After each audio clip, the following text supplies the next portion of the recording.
Hello there and welcome to World News Program, streaming to you live on All 24 News. Up next are the headlines. Left alliance surprises in French elections, and Macron is urged to form new government as major parties fall short.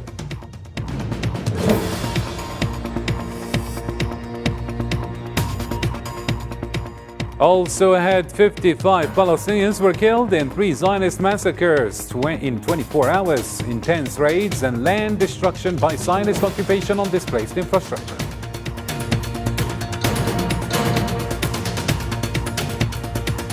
Over 20,000 injured at risk in Gaza as Algerian medical team operates at the Indonesian hospital amid ongoing Zionist bombing. That's next.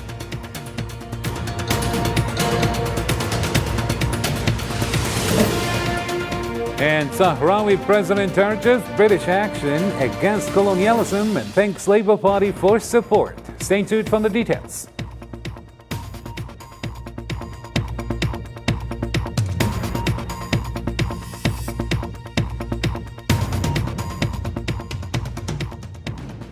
Well, hello again and welcome to the details. First off in our file, as you saw in our headlines, in France's legislative elections, the Left Alliance topped the voting results in the second round of the legislative elections in France without obtaining an absolute majority in the National Assembly. Preliminary estimates indicate that the New Popular Front secured between 172 to 215 seats, ahead of President Macron's camp with 150 to 180 seats. And the far right with 115 to 155 seats.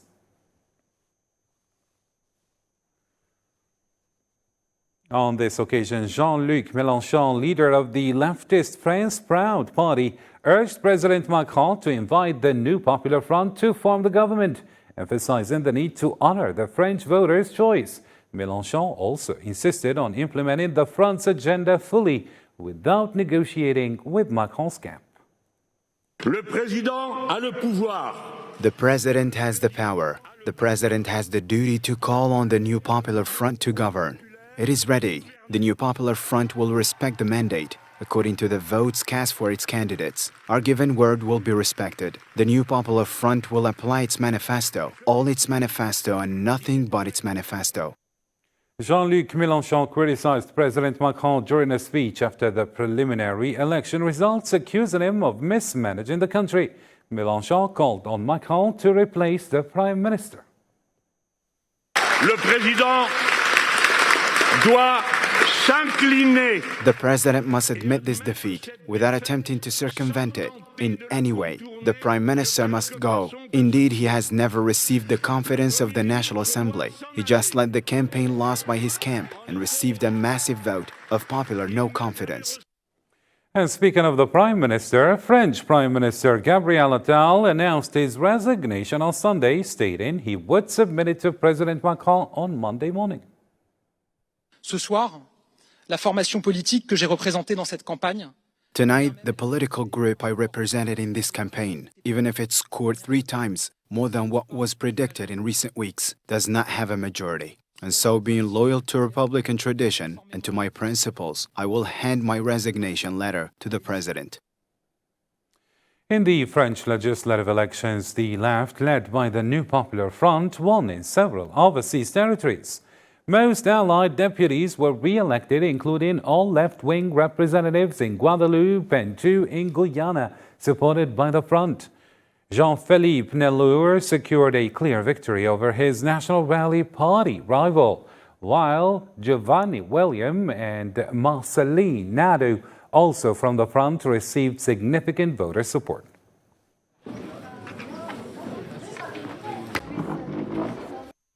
In the second round of early legislative elections in New Caledonia, the independence movement gained ground. Emmanuel Tjibaou, son of Kanak leader Jean-Marie Tjibaou and brother of Joël Tjibaou, recently detained over suspected involvement in riots, was re-elected. This marks the first time since 1986 that a separatist has been elected as a representative from the region. The French Ministry of the Interior reported the highest voter turnout in 43 years during the second round of the legislative elections. By 5 p.m. local time, turnout reached 59.71%, exceeding the first round's 59.39%. This marks the highest since 1981, showing a notable increase since François Mitterrand's presidency. Polling institutes, I'm saying, projected final turnout to surpass 68 to 67%, the highest since 1997.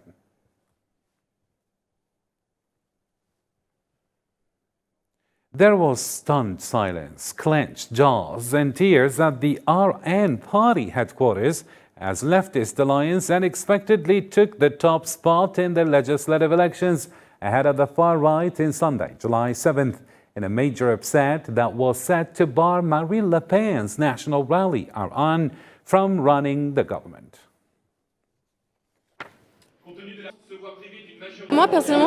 Personally, I'm a little disappointed. I wasn't expecting an absolute majority, of course, but I'm still a little disappointed. On the other hand, I am not beaten down. I still have hope. I can't wait for the presidential elections to vote again. Of course, I was expecting a little more seats at the National Assembly. The people, even if they are influenced, if they are duped, it is democracy through the ballot box. The result is through the ballot box. We must continue the struggle, continue the fight.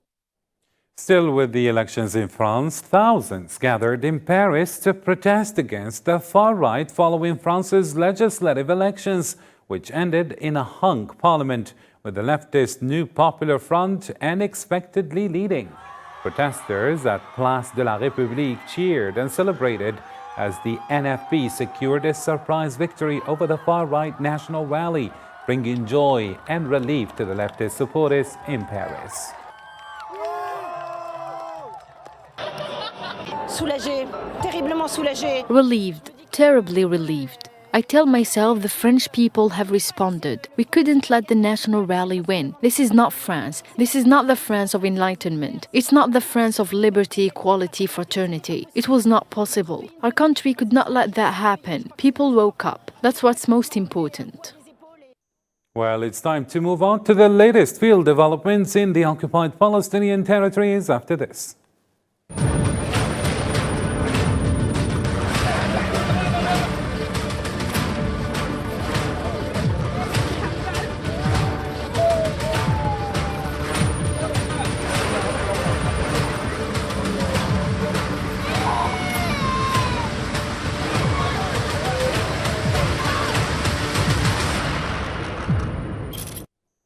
First off in this file, 3 Zionist massacres killed 55 and injured 123 others within just one day.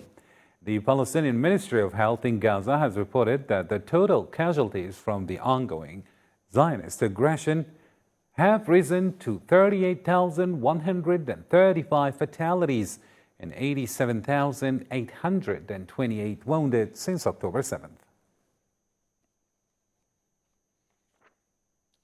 Still with the same story, at dawn on Sunday, 9 Palestinians were killed and others injured in Gaza City due to airstrikes by Zionist forces. 6 fatalities occurred in an airstrike on a house belonging to the Jawada family in Zawaida, while 3 more were killed in another airstrike on a house in the El Mina neighborhood of Gaza City. Additional airstrikes in Nusayrat camp wounded at least 4 Palestinians, alongside artillery shelling in northern Borwage camp and near the Wadi Gaza bridge. On Sunday, 4 Palestinians were killed and others injured in a Zionist airstrike targeting a school housing displaced people west of Gaza City. The Palestinian Civil Defense recovered the bodies of the 4 victims following the bombing of the Holy Family School, which serves as a shelter for displaced individuals.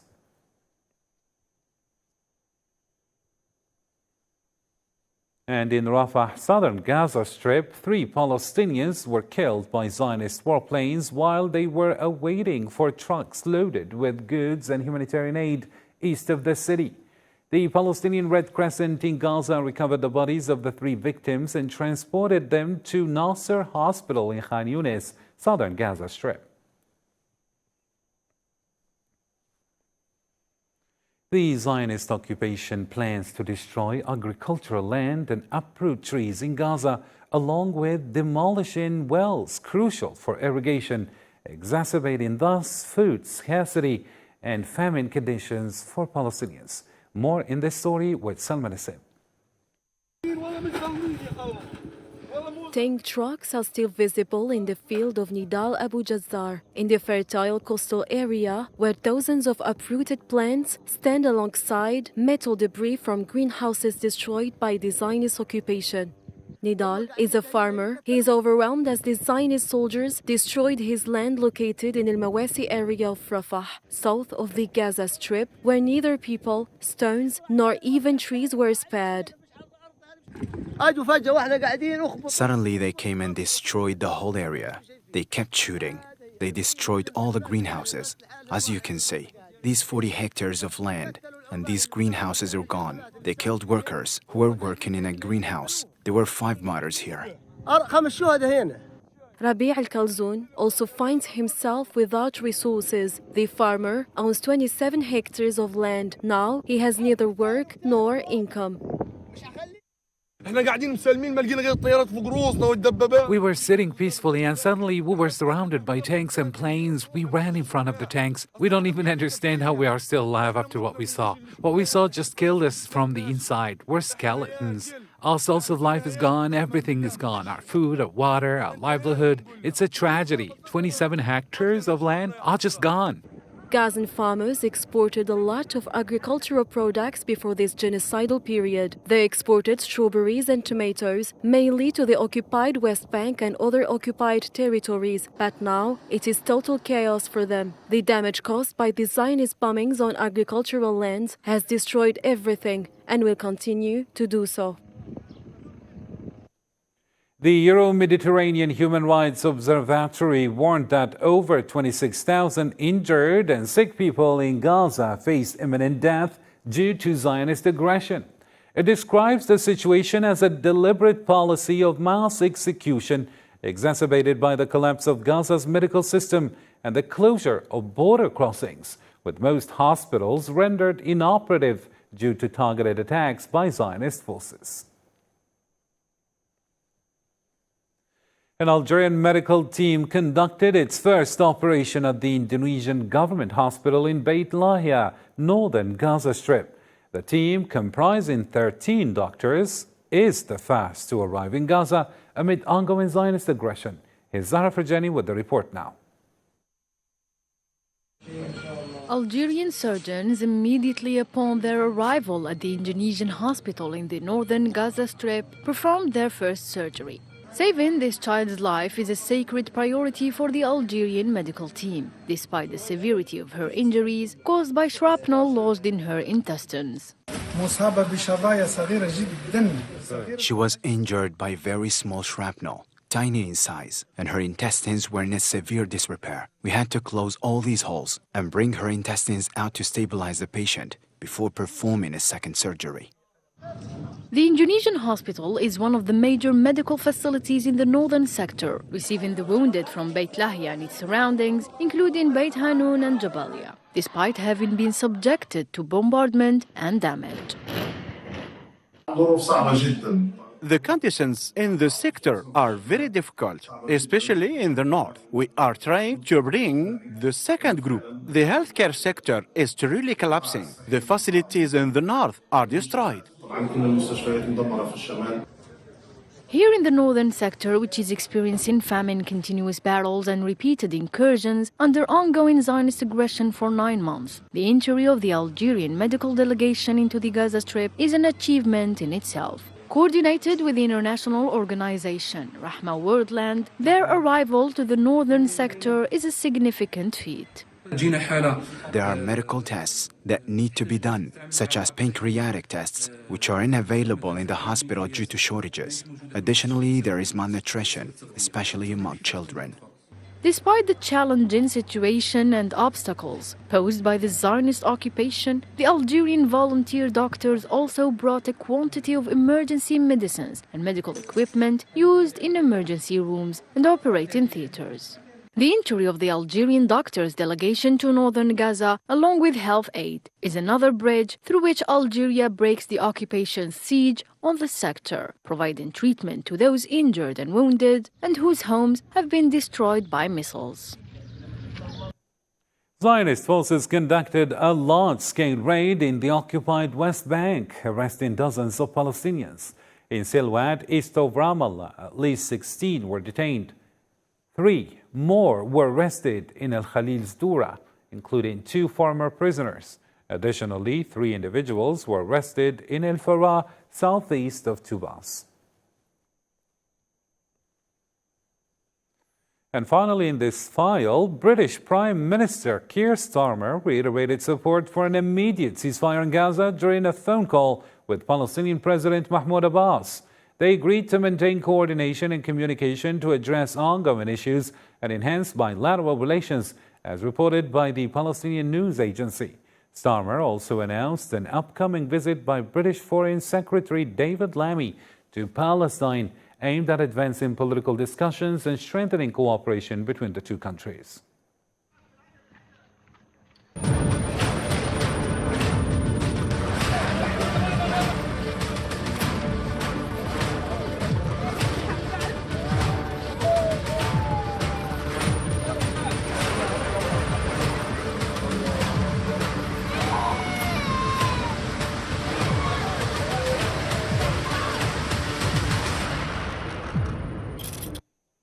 And in other topical news now, Sahrawi President Ibrahim Ghali called on Britain and her Prime Minister Keir Starmer's leadership to actively support the decolonization of Western Sahara, Africa's last colony. Ghali expressed hope that the UK, known for defending freedom, democracy and human rights, would play a significant role in ending the decades-long foreign occupation of Sahrawi lands. The people of Western Sahara, victims of foreign occupation for nearly 5 decades, have always considered the United Kingdom as a staunch defender of freedom, democracy and respect for human and people's rights. We hope that the United Kingdom, under your leadership, will contribute in a practical and effective way to international efforts to decolonize Western Sahara, the last colony in Africa, in the service of maintaining peace, stability and security in our region. Similarly, Sahrawi President expressed interest in deepening relations with the British Labour Party, aiming to uphold global self-determination rights and appreciating the party's support for the Sahrawi people. Let's listen. The Polisario Front is a sister organization of the Workers' Party, and we look forward to continuing and deepening the existing relationship between our two organizations while preserving in our quest for a better world in which international solidarity and justice prevail, and in which human rights and people's right to self-determination and freedom are fully respected. To another development, but still in Africa, the Economic Community of West African States, ECOWAS, will convene a summit of heads of states in Nigeria amidst regional tensions and challenges in security and economics. Key topics include deteriorating relations between ECOWAS and the newly formed Confederation of Sahel states comprising Mali, Niger, and Burkina Faso, following their withdrawal from ECOWAS in January after economic sanctions were imposed on Niger for several months. We have convened this ordinary session to once again review the situation in our region. We are aware of the enormous challenges, including terrorist activities and violent extremism, threatening to spread from Sahel region towards the coastal states. The decision of the 3 Sahel countries of Burkina Faso, Mali, and Niger to withdraw from ECOWAS has also been noticed. In a different national development, Algeria confirmed its commitment to the Trans-Saharan Fiber Optic Project linking Algeria, Niger, Nigeria, Chad, Mali, and Mauritania. Approximately 2,600 kilometers of optical fiber have been laid from Algiers to Ain Ghazam, with an extension to Tindouf southern provinces. This project aims to enhance African e-commerce and financial services through improved internet connectivity.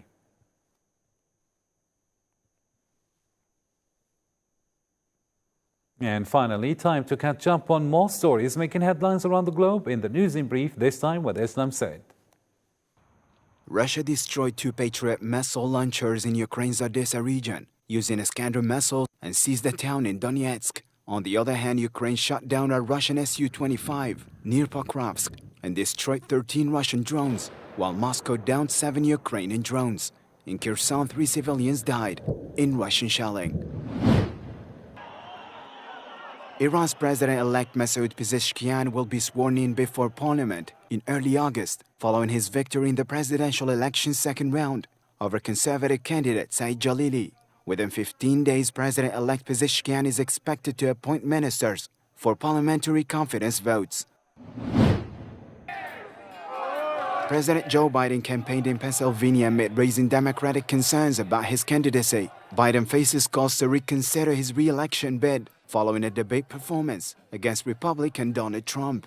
However, Biden has dismissed withdrawal suggestions as nonsense in a recent fundraising email. The forthcoming Olympic Games in Paris will gather over 10,000 qualified athletes. More than 300 Arab athletes will participate in these Olympic Games, including Algeria with 46 athletes across 15 disciplines. Well, that wraps up our news program for tonight. For more updates, you can always check our social media platforms. Thank you for tuning into our channel, and until next time, do take care.